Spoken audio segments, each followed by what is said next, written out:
Laurence, tu es une femme qui a fait de la santé l'affaire d'une vie. Ingénieure de formation, tu as passé plus de 30 ans dans l'industrie des technologies médicales, ces dispositifs qui sauvent et qui soignent au quotidien sans qu'on les aperçoive toujours. Tu as gravi les échelons dans de grands groupes, tu as été la première femme à diriger Medtronic France. Tu étais présidente GE Healthcare France et tu quitteras ce job fin août pour rejoindre une plus petite structure pour un poste global. Et je crois savoir, entre autres, monter une business unit santé des femmes et bien évidemment développer les affaires. Tu présides le SNITEM, le syndicat des industries des technologies médicales. Tu es chevalière de la Légion d'honneur. Tu es aussi une féministe assumée, une mentor, une mère. C'est précisément de cette double vie qu'on va parler aujourd'hui, parce qu'on parle souvent des femmes qui ont du pouvoir et qui sont successful, comme si elles n'avaient qu'une seule histoire, celle de la réussite professionnelle. Or, derrière la dirigeante, il y a aussi une femme qui a des enfants. Et j'ai envie de comprendre ces deux engagements, prendre soin de la santé des autres et aussi prendre soin des siens. Je trouve aussi que c'est un sujet, j'ai un peu l'impression qu'on a fait le tour par rapport à ce sujet, qu'il y avait un moment on en parlait beaucoup et puis on s'est dit mais en fait il faut arrêter de parler aux femmes de ce genre de choses puisque nous sommes deux femmes. Je trouve que c'est à propos et aussi parce que, mais ça les auditrices le savent, je suis passée moi aussi par cette belle aventure qui est la grossesse et la maternité. Est-ce que tu savais, Laurence, que Simone de Beauvoir écrivait dans Le Deuxième Sexe « On ne naît pas femme, on le devient ». J'ai envie d'ajouter qu'on ne naît pas non plus dirigeante ni mère, on le devient étape par étape, choix après choix. Et c'est ce devenir-là que j'aimerais retracer avec toi. Alors, Laurence, bienvenue dans le cheminement. Merci. Pour commencer, est-ce que tu te souviens du moment où la santé pour toi est devenue une nécessité ou, enfin, plus qu'un secteur d'activité, est devenue une vocation ? Oui, et en fait, pour moi, la santé, c'est aussi prendre soin des autres. Et ça, je pense que c'est très très tôt, de par mon histoire personnelle, où je pense qu'il y a des gens qui ont pris soin de moi dans des moments difficiles. Et très tôt, je me suis dit que j'avais envie de faire ce qu'ils avaient fait pour moi, prendre soin d'eux. Ça, c'est vraiment un des premiers déclencheurs. Et très tôt, alors je l'ai déjà dit, mais c'est un fait. Vers 16 ans, je voulais être chirurgien en Afrique. Donc non seulement je voulais faire de la santé et je voulais faire de la diversité, et c'est quelque chose qui m'a toujours tenue. Je voulais faire médecine, j'ai pas fait médecine. Dès mon deuxième stage, j'ai fait un stage dans une entreprise de dispositifs médical. J'ai fait un peu d'informatique au début, mais quand on est venu me chercher pour faire de la santé, et tout particulièrement du dispositif médical, chez Boston Scientific, j'ai tout de suite dit oui. D'ailleurs, tu es ingénieure de formation. Qu'est-ce qui t'a amené vers les technologies médicales plutôt que vers une autre industrie ? Ma première réponse serait peut-être mon caractère. Parce que mon dernier stage, en fait, je le fais chez GE Alstom. On me propose un poste et là, je dis non. Alors, je dis non, pas parce que c'est pas de la santé. Je dis non parce que je sais pas, j'ai ce sentiment que je veux être sur le terrain et je voulais pas être dans un bureau, en fait. Ma deuxième proposition, et là, je me souviens toujours de la tête de mon père quand je lui ai dit que je la refusais, c'était Bouygues. Et là, pas aussi parce que c'était pas de la santé, mais parce qu'on vient me dire, qu'on vient me chercher parce que je suis un élément féminin, et ça m'avait sincèrement perturbée, même si maintenant je le comprends bien. Et puis du coup, je pars dans l'informatique, je fais 18 mois, mais je crois que j'ai toujours cette petite musique de la santé, et donc quand Boston vient et me propose de travailler dans le dispositif médical, je crois que je peux dire que c'est une évidence, parce que c'était pas du tout un recrutement facile. On me propose, j'avais même pas 24 ans, de gérer la moitié de la France, Strasbourg, Paris, Brest, Lille, de partir 2 mois aux États-Unis, d'être formée en anglais. Je reviens sur une thérapie qui était 2 thérapies d'ailleurs assez compliquées, faire la conversion en usage unique, et puis poser des prothèses sur des personnes qui étaient en train de mourir. Enfin, on était juste en train de leur rajouter quelques mois de vie, donc c'était compliqué, mais c'était une évidence, c'était ce qu'il fallait que je fasse. Donc je pense que vraiment le dispositif médical, ça m'a pris là. Et quand ça te prend au triple, le dispositif médical, c'est un peu comme les enfants, on y reviendra, mais ça peut pas s'arrêter, voilà, et ça s'arrête pas. Tu disais que tu voulais aller dans la santé parce qu'on avait pris soin de toi et tu as mentionné ton père. Est-ce que tu pensais à ta famille ? Alors je pensais à plusieurs personnes, oui bien sûr, mon père, à ma grand-mère aussi, qui quand elle n'a pas vraiment eu le choix et qu'on lui a dit qu'il fallait qu'elle vienne avec mon père pour s'occuper de ma sœur Karine et moi-même, elle l'a tout de suite fait. Et aussi ma marraine qui était la sœur de mon papa, qui était quelqu'un d'exceptionnel aussi. Et ils ont vraiment pris soin de moi, c'est-à-dire que on était petites avec ma sœur, mais quelque part ils se sont occupés de nous comme il le fallait, voilà. Et ça je crois que c'est quelque chose qui reste presque comme je sais pas si c'est un devoir, c'est un truc entre devoir et passion. J'aime prendre soin des autres, voilà. Ouais. Et d'ailleurs, je dois dire que même encore à mon âge, quand les gens, des fois, ne se rendent pas compte qu'on prend soin d'eux, et si on prend soin d'eux, ça peut faire un peu mal. Je suis d'accord. Travailler dans la santé, et je partage aussi un petit peu, alors humblement, mais travailler dans la santé, je trouve que ça a du sens. Et c'est travailler sur ce qui compte le plus, sur le soin, la vulnérabilité, la vie aussi. Est-ce que tu as toujours ressenti ce sens-là dans ton métier dès le début, ou est-ce que ça s'est un peu modifié et plus révélé avec le temps ? Alors, je l'ai tout de suite senti dès le début parce que, comme je le disais, en fait, mon premier métier quand j'étais chez Boston, c'était de poser des stents œsophagiens à des patients qui avaient des cancers, qu'on était en train de permettre de se nourrir, de mieux respirer en fait, pendant quelques mois. Donc ça vraiment c'était très orienté patient. Et dans tous les métiers que j'ai fait dans le dispositif médical, après j'ai fait de l'électrophysiologie, j'ai fait de la cardio. Alors ce qui était vraiment positif là, c'était un peu différent parce que on leur permettait vraiment de mieux vivre et de continuer à vivre. La première phase a été assez difficile en fait, faire du palliatif. Et d'ailleurs j'ai quitté la gastro pour ça. C'était assez difficile de dire on ne fait que du palliatif en fait. Après je suis évidemment allée en cardiologie, soit en électrophy, soit dans le pacemaker, dans le défibrillateur. Là on sauvait des vies comme voilà, c'est un slogan, mais c'est pourtant la vérité. Et puis après, ça s'est vraiment construit. Après, je suis en fonction des postes.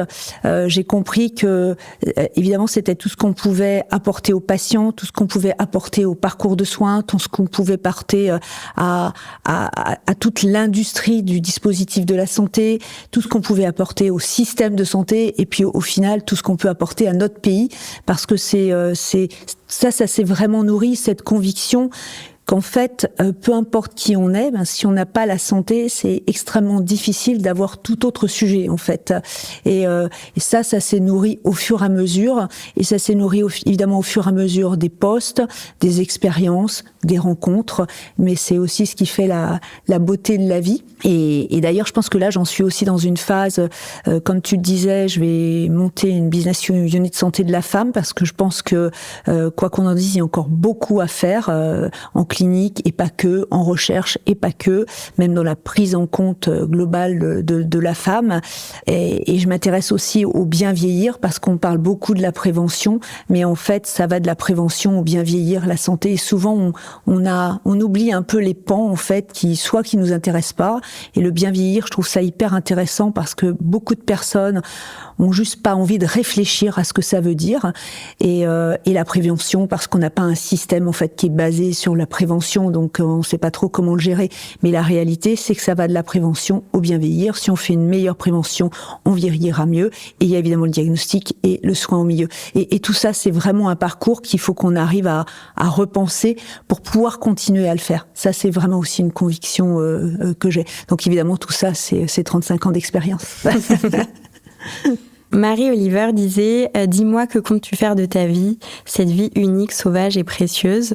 Ma question, est-ce que tu dirais que tu as répondu à cette question en choisissant la santé ? Est-ce qu'il y a d'autres choses que tu voulais faire dans ta vie ?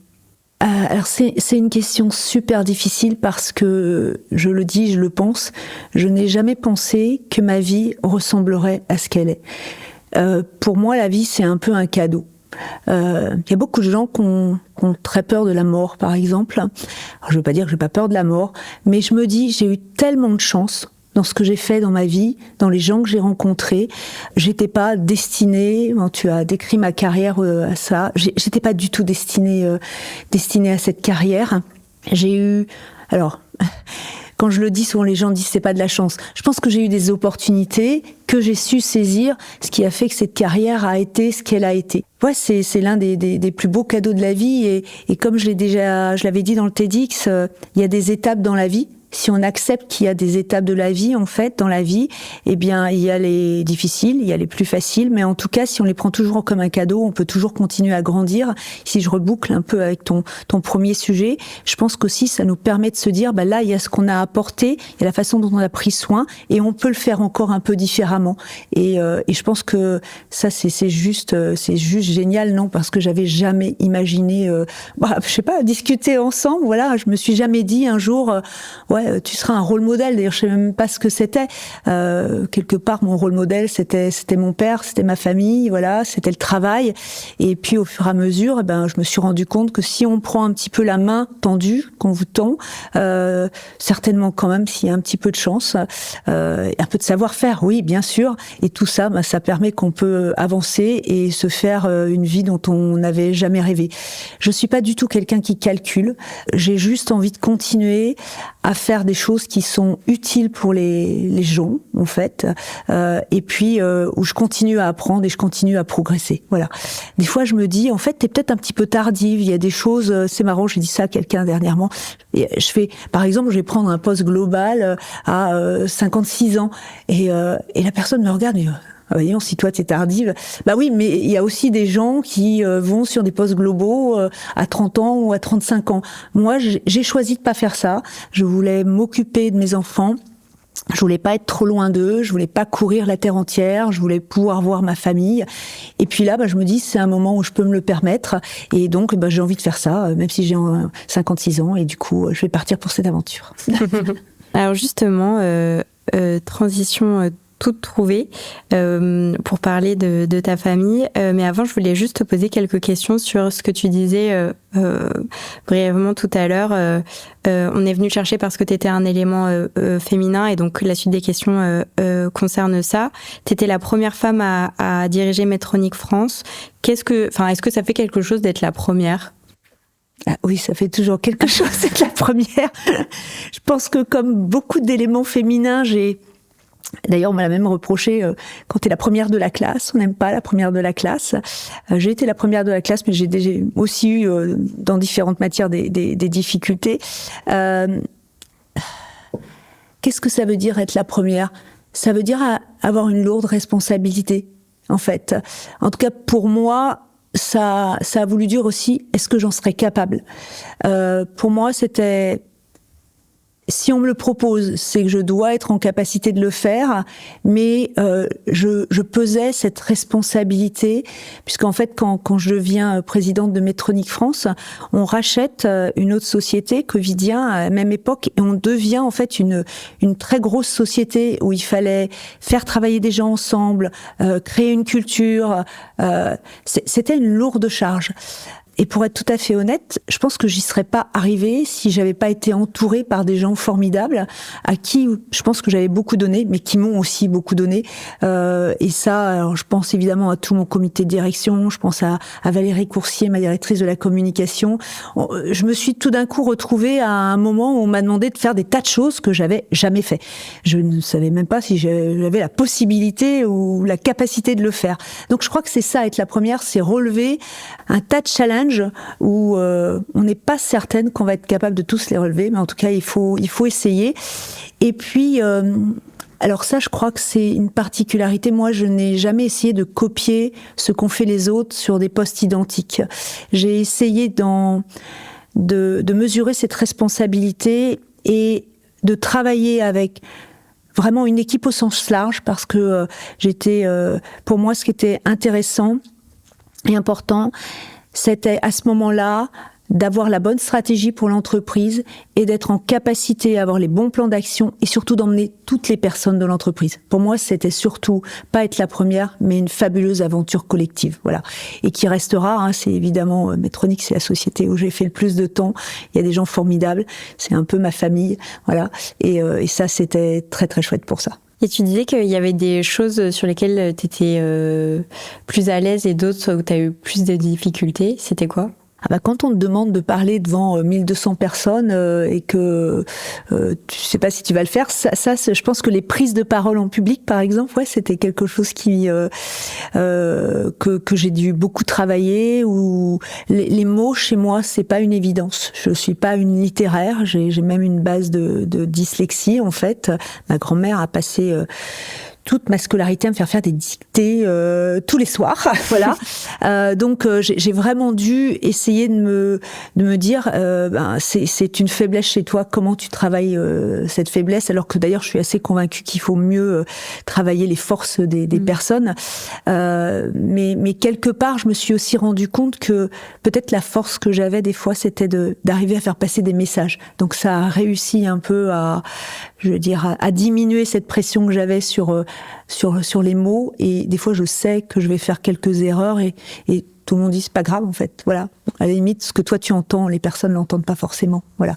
Donc ça c'était une des difficultés, et peut-être une autre aussi. Je suis restée celle que j'étais, et pour moi c'est très important de faire les choses que je pense que l'on doit faire. Donc bien évidemment, quand t'es pas d'accord et qu'on t'offre une possibilité, ou même tu pensais pas qu'on allait te l'offrir, et que ton CEO, par exemple, va venir te demander quelque chose que tu penses pas qu'il faut faire, ça, c'est jamais facile de se dire, est-ce que tu vas rester? Est-ce qu'ils vont se séparer de toi? Même si tu sais que tu fais bien les choses. Bon, maintenant, je l'accepte, et d'ailleurs, je disais souvent à mes filles, un jour, on me demandera de partir parce qu'on n'est pas d'accord avec moi. Voilà. Bon, c'est jamais arrivé dans ce sens-là, mais peut-être que un jour ça arrivera. Et ça, quand tu dis je pense voir ce que tu veux dire. Est-ce que c'est ton intuition? Est-ce que c'est avec ton cœur que tu te dis, ah non, ça, il faut pas que je le fasse? C'est un aliment entre le cœur, le ventre et la tête. Et ça mais c'est un aliment. Je pense que ce qui est fait uniquement avec la tête est rarement extrêmement bon, parce que tu as une sorte d'instinct. Ce qui est fait uniquement avec le cœur, c'est pas bon non plus. Voilà. Donc je pense, en tout cas pour moi, c'est un aliment. Et d'ailleurs, j'ai souvent dit, ils vont se reconnaître à beaucoup de personnes de mon mes comités de direction. Si tu sens pas les choses avec tes tripes, n'y va pas. Puis il y a personne qui va te suivre. Voilà. Donc je pense que c'est un aliment. Et pas que dans la vie pro d'ailleurs. Et c'est quelque chose que tu as appris, c'est quelque chose qui vient avec l'expérience, c'est quelque chose où tu t'es dit, il faut que j'arrive à faire ça s'est passé comment? Alors je pense que j'ai toujours ressenti ça. C'est ma tante Edwige, la sœur de mon père, qui un jour a dit, et je crois que j'ai toujours vu ça chez Laurence, mais je pense que j'ai appris à me faire confiance. Un jour, j'avais un de mes managers que j'aimais beaucoup, qui m'a dit, Laurence, s'il te plaît, t'as un super instinct, mais un peu moins, s'il te plaît. Et je pense que la seule fois où j'ai pas écouté mon instinct, c'était en recrutement, et je l'ai payé cher. Donc j'écoute toujours mon instinct, même s'il faut pas que ce soit que de l'instinct. Voilà. Est-ce que y a des moments où tu t'es autorisé des choses que les autres n'attendaient pas d'une femme? Excellente question. Alors, globalement, je pense qu'il y a plein de choses que la société n'attend pas des femmes. Et certainement, la première, et on reviendra dessus, c'est accepter que on veut le beurre et l'argent du beurre. Oui, on veut avoir un bon travail, on veut pouvoir grandir dans une entreprise et avoir des enfants. Et ça, je pense que c'est la première chose que je me suis autorisée. Pour moi, c'était une évidence. J'aurai des enfants. Donc, à la sortie de l'école, ma première réflexion a été de me dire, ok, comment tu vas t'organiser? Parce que je voulais des enfants, je voulais travailler. Alors, en plus, après mon poste dans l'informatique, pour le coup, je gérais la moitié de la France, je m'en allais la nuit. Donc, de toute façon, je me suis tout de suite dit, ok, comment tu vas t'organiser? On va avoir une jeune fille au père. Et en plus de la jeune fille au père, on aura une nounou. Et ça, je voyais bien qu'il y avait plein de gens qui disaient, mais comment elle va élever ses enfants, en gros, voilà. Et puis après, ça a toujours été le cas. Je me souviens un jour, la maîtresse qui me dit, on voit quand vous n'êtes pas là parce que vos filles sont pas très bien habillées. Elle n'a pas dit comme ça, mais franchement, c'était ça. Ouais, et ça change quoi, voilà. Et je pense qu'il y a plein de choses, et peut-être dernièrement, et d'ailleurs c'était le cas pour Medtronic, quand je décide de quitter un grand groupe où j'étais là depuis 20 ans, GE Healthcare qui est une super société, je pense que les gens n'attendent pas de ça. Ils disent, elle a 56 ans, qu'est-ce qu'elle fait? Eh bien là, moi, je veux continuer à faire ce que je pense qui est bon pour moi, en fait, voilà. Et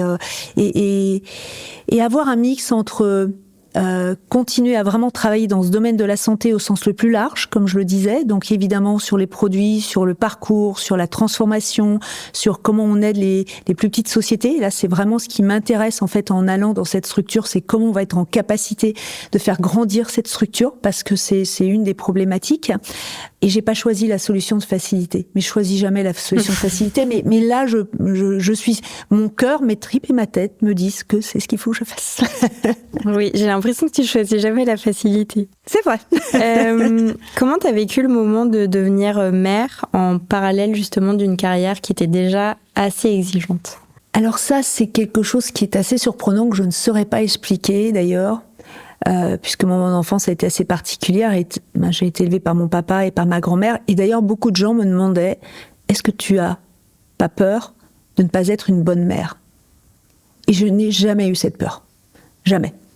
Et je sais pas pourquoi, sincèrement. Alors peut-être par rapport à l'amour qu'on m'avait donné. Peut-être. Tu vois, ça, il faudrait peut-être que je creuse un peu. C'est ce qui m'est venu spontanément quand t'as dit ça. Peut-être. Et du coup, je voulais tellement des enfants que non, j'ai jamais eu peur de ne pas être une bonne mère, en fait. Et c'était une évidence. C'était la seule évidence qui m'est venue, c'était il faut que je m'organise. Je veux être en capacité à gérer les deux. Et quelque part, avec même quelque chose du style sans se faire mal. Ce qui est assez étonnant parce qu'il y a énormément de femmes où on voit que c'est une vraie problématique en fait.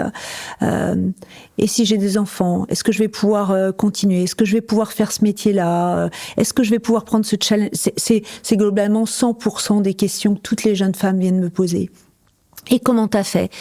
Et ben moi, en fait, j'ai toujours été dans la solution en me disant, il y en a toujours une. Voilà. Et puis, alors, je dis pas que j'ai pas été obligée de corriger des choses, je dis pas qu'il y a pas des moments difficiles, mais je pense que l'amour que j'avais pour mes enfants était plus fort que tout, et l'amour que j'avais pour mon travail a fait que, de toute façon, je n'ai jamais imaginé ne pas travailler. La seule chose que j'ai dit, et je l'aurais fait, j'espère ne pas avoir à le faire dans le futur, c'est dire, s'il y avait quelque chose qui m'oblige à arrêter de travailler pour prendre soin de mes enfants, je l'aurais fait. Alors après, j'ai choisi des choses beaucoup plus compliquées. Ma deuxième fille était malade rénale, tout va bien maintenant, mais elle a passé 4 ans à l'hôpital. Je dormais là-bas. Mon ex-mari emmenait la jeune fille au père, on prenait le relais. Enfin, quand on y pense, après quelques années, on se dit waouh, comment t'as fait ça? Mais sur le coup, je peux pas dire que ça m'a semblé plus difficile. Et je pense que le point commun, c'était qu'on était à nouveau très bien entourés, en fait. On avait fait le choix de vivre à la campagne, où j'ai toujours ma résidence principale. Et c'est marrant, parce que j'en parlais hier soir sur un autre sujet. Je crois qu'on avait créé une sorte de communauté bienveillante, où si vraiment on avait un souci... ma nounou que j'adore, qui est ma voisine, je pense à elle d'ailleurs si elle écoute, elle était là, mais mon voisin aussi que j'ai beaucoup aidé, ils étaient là, et des fois c'est les voisins qui emmenaient ma fille à l'hôpital, des fois c'était la nourrice, des fois c'était mes parents qui venaient à la rescousse, mais ouais, il y avait toujours une solution. Donc jamais je me suis jamais retrouvée dans une solution où je me suis dit, là je vais pas y arriver, en fait, jamais, je crois. Voilà. Plus tard, mais pour d'autres raisons. Est-ce que la maternité a changé ton rapport à toi-même, à ton corps ou à ton temps? Oui. Mais ça, c'est quelque chose qu'on pense pas sur le coup, en fait. Il y a quand même quelque chose que j'ai pas forcément bien géré, je pense. Mais qui est très compliqué à gérer. Je suis sûre que tu vis la même chose. Comment tu arrives à... D'où mon petit commentaire tout à l'heure. Comment tu arrives à gérer tes enfants, ta famille, ton travail, toi et ton couple. Ça, c'est quand même une équation extrêmement compliquée. Donc au début, tu te lances dans cette aventure juste incroyable, où la réalité, c'est que les enfants sont vraiment le terreau commun de ta famille, avec ton mari. Et tu peux oublier certaines choses, surtout quand tu y rajoutes un travail très prenant. Et peut-être si j'avais dû faire quelque chose un peu différemment, j'aurais peut-être pensé à moi un petit peu plus tôt, ce qui m'aurait permis certainement de penser à notre couple peut-être un peu différemment. Mais en fait, tout va tellement vite que c'est un TGV qui va à une vitesse pas possible, ça s'arrête jamais. Du coup, tu essaies de trouver des solutions, tout va bien. Enfin voilà, il se passe plein de choses dans la vie. Et peut-être faire un moment arrêt sur image. Est-ce que là, il y a quelque chose qui peut potentiellement, à un moment ou un autre, nous mettre à risque? Évidemment, on va jamais mettre les enfants à risque, mais ce qu'on peut mettre à risque, quelquefois, c'est le couple. Est-ce qu'il y a des représentations, des injonctions, des peurs autour du fait d'être une femme de carrière qui devient mère? Alors moi, je pense que la chance que j'ai eue, et c'est vraiment une chance, c'est que j'avais un mari plus jeune que moi qui m'a tout de suite dit « je veux des enfants jeunes ». Donc, en fait, je me suis pas posé cette question. C'est rare, en plus. C'est rare, oui.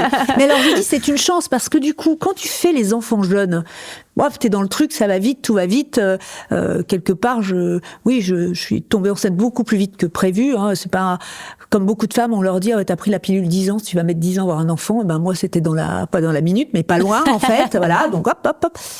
Et du coup, je n'ai pas eu à me battre contre « tu as déjà quelque chose qu'il faut protéger ». C'est ce que je vois dans mes amies qui ont eu des fois des enfants plus tard, en fait. Elles se sont un peu habituées à une qualité de vie. Moi, mon ex-mari n'est même pas encore revenu du service militaire que j'étais déjà enceinte. Donc, on avait placé la barre très très haute. Et je pense qu'on a vraiment tout fait très très vite. Donc il y a pas eu ce type non, j'ai pas eu ce type d'injonction. Par contre, je vois bien qu'il y a des tas d'injonctions pour beaucoup de femmes. Et c'est pour moi quelque chose que j'ai découvert beaucoup plus tard, et du coup, tout à l'heure tu as dit que j'étais une féministe assumée. Je suis une féministe assumée parce que le mot féministe n'est pas un gros mot, c'est juste l'égalité, en fait. Je vais pas me retrouver, je pense, dans les mouvements féministes peut-être des années 68, mais par contre, oui, féministe assumée, l'égalité, oui, ça, c'est le cas. Et du coup, je vois bien quand même que, même encore maintenant, des fois, le regard de parents, de maris, de collègues sur certaines femmes, comment elle va gérer sa grossesse, comment elle va reprendre le travail, dans le truc que j'avais vécu personnellement, mais comment tu vas faire pour nommer une de tes collaboratrices alors qu'elle attend des jumelles, par exemple. Enfin, y a beaucoup d'injonctions. Comment t'es une bonne mère, mais je les vois, mais moi, je les ai paradoxalement jamais vraiment senties, ou elles m'ont jamais fait peur. Et c'était peut-être l'amour que je portais à mes enfants, à ma famille, je sais pas, mais je les ai jamais ressenties personnellement comme des injonctions, en fait. Voilà. Comment t'as vécu tes grossesses ? Alors ça, c'est pas la question la plus facile, parce que, alors autant il y a des femmes qui adorent la grossesse, pas moi. Voilà, ça a été la chose la plus difficile. J'ai une mauvaise circulation du sang, donc évidemment j'avais les colonnes de contention, tout ça. Je me souviens que pour ma première grossesse, j'avais pris l'avion, je sais pas peut-être 2 mois après, j'avais vomi dans l'avion. Enfin, le truc, voilà, c'était pas le truc plus simple, mais objectivement, on oublie tout. Voilà. Je voulais 4 enfants. C'est pas les grossesses qui ont fait que je n'ai pas eu 4 enfants. Voilà. Même si c'était pas, pour moi, c'était pas des moments apaisés. C'était pas des moments que j'ai beaucoup appréciés. Mais c'est pas grave. Voilà. Parce que pour avoir des enfants, alors même si je crois que j'aurais pu adopter des enfants, ça m'a traversé l'esprit. D'ailleurs, même avec mon ami avec qui je suis, des fois je lui dis, je crois qu'on aurait peut-être pu adopter puisque je peux plus en avoir. Voilà. Il me regarde, il en a 3, j'en ai 2. Voilà, elle est folle. Mais donc il y a d'autres moyens d'avoir des enfants, mais bon, pour le coup, je m'étais pas posé cette question, donc voilà, ça fait partie de quelque chose qui est normal. Donc voilà, c'était pas facile, mais c'est pas grave. Et quand est-ce que tu as arrêté de travailler ?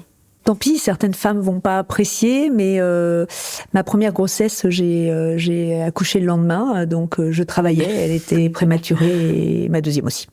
Voilà. Et après, t'as repris le travail au bout de combien de temps ? Alors ma première, je suis allée au bout de 15 jours faire un événement. C'est mon ex-mari qui s'est occupé de ma fille, mais après, je me suis occupée d'elle, mais j'avais envie de faire cet événement. Et ma deuxième, j'ai pris les 2 mois. Bon, j'étais pas complètement déconnectée, mais j'ai pris les 2 mois. Et là encore, je pense qu'il n'y a pas de bien, il n'y a pas de mal.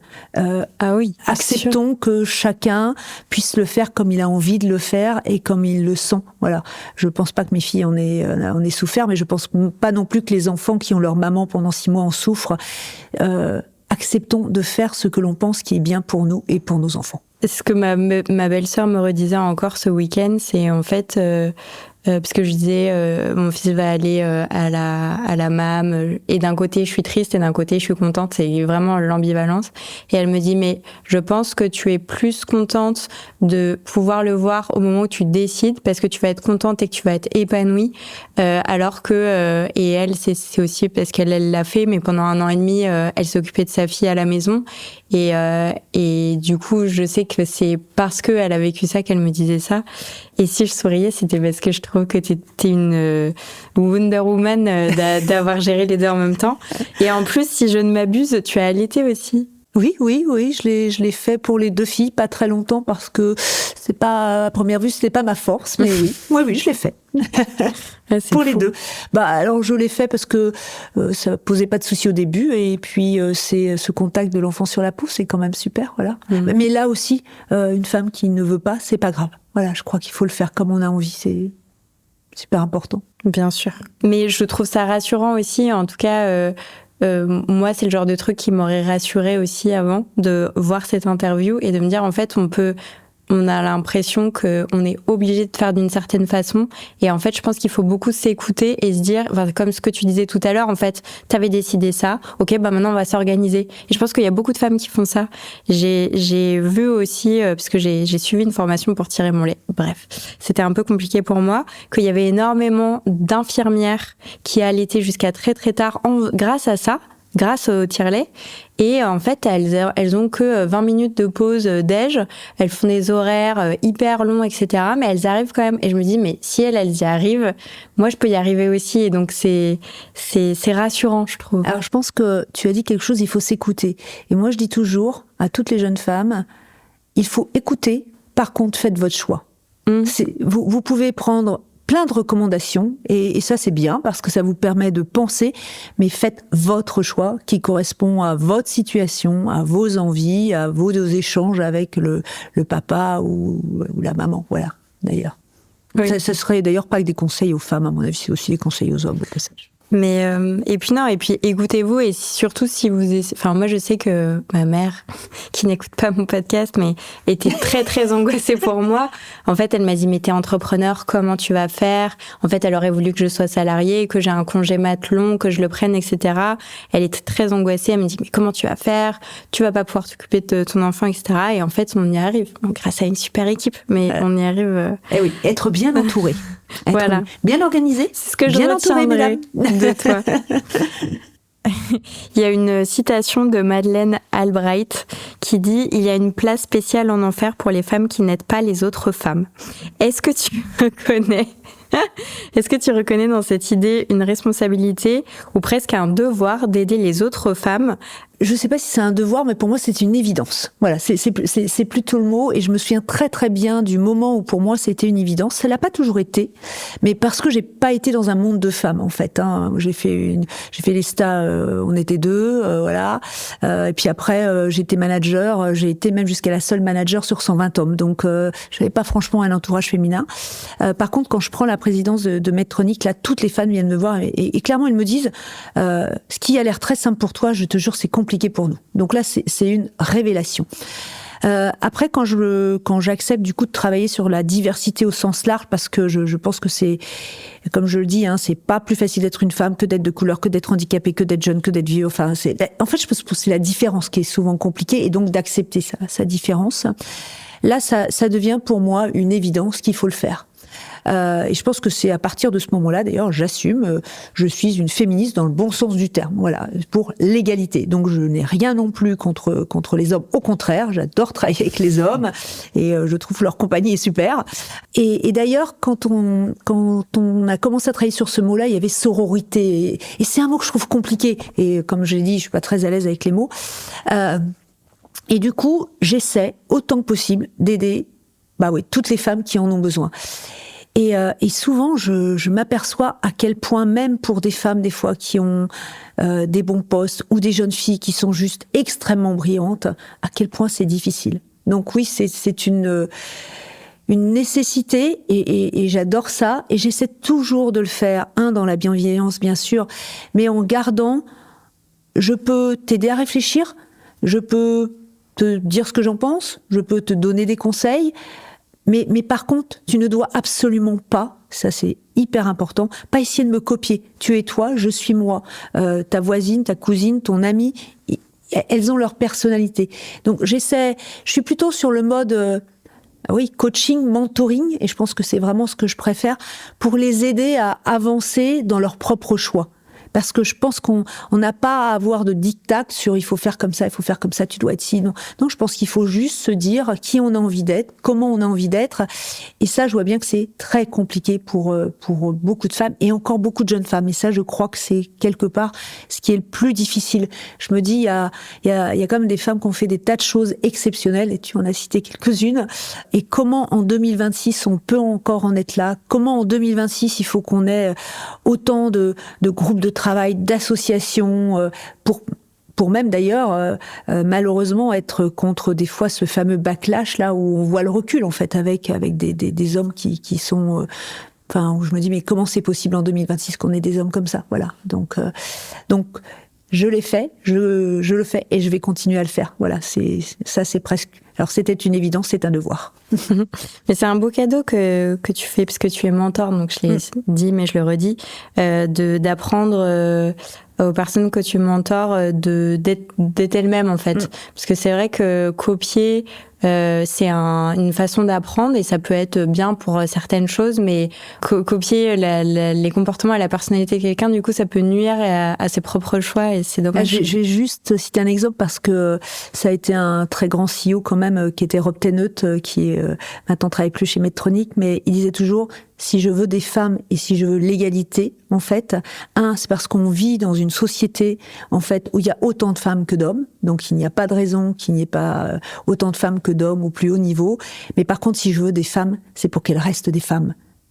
Pas pour qu'elles copient les hommes. Et ça m'a. J'étais très jeune la première fois où il me l'a dit, puisque ça a été un de mes mentors.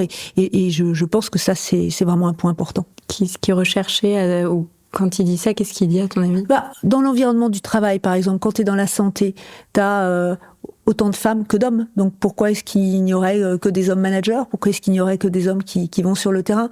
Je pense que dans la plupart des sociétés, d'ailleurs, c'est qu'on a bien réussi à travailler une certaine équité sur la base. En général, ça c'est assez facile.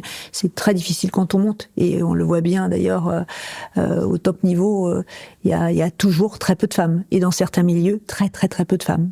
Alors que chez nos clients, il y en a. On arrive à la fin de cet entretien. Ouais. Moi, je pourrais continuer pendant des heures. Mais la dernière question que je voulais te poser, c'est qu'est-ce que tu aimerais que tes enfants retiennent de ton parcours? Ça, c'est vraiment une question difficile. Mais la première réponse qui me vient, c'est que je les aime. Et tout ce que j'ai fait, j'ai essayé de le faire en gardant cet équilibre. Je suis une maman, je suis une fille, une femme, et je suis une mère, en fait. Mais je crois que la seule chose qui me vient en tête, c'est que le plus important pour moi, c'est de les aimer. Et en aucun cas mon parcours professionnel. Et si, peut-être quand même, si, parce que ça fait le lien avec le point d'avant. J'ai 2 filles, donc j'ai essayé d'être, équilibrée. Et d'ailleurs, j'en ai pas fait des ultra-féministes, mais j'en ai fait des femmes formidables, qui s'assument et qui savent ce qu'elles veulent. Voilà, donc rien que pour ça, je me dis que j'ai réussi. Oui, et qui sont épanouies, parce que quand on te rend compte, c'est ça que je sens, en tout cas, moi. Eh bien, merci Laurence pour ta sincérité. Moi, ce que je retiens de notre échange, c'est que on peut prendre soin de la santé de milliers de gens et en même temps prendre soin des siens. Donc, c'est un grand message, et que diriger et être mère, c'est pas 2 mondes séparés, c'est 2 manières d'une même chose. Se mettre au service des autres, finalement. Tout à fait. Et je rajouterais quand même quelque chose, c'est que pour prendre soin des autres, il faut prendre soin de soi. Et ça, c'est quand même une très grosse faiblesse de beaucoup de femmes que j'ai appris un peu tard. Mais on ne peut pas prendre soin des autres si on ne prend pas soin de soi. Donc, mesdames, pensez à vous. Prenez soin de vous. Merci beaucoup, Laurence. Merci.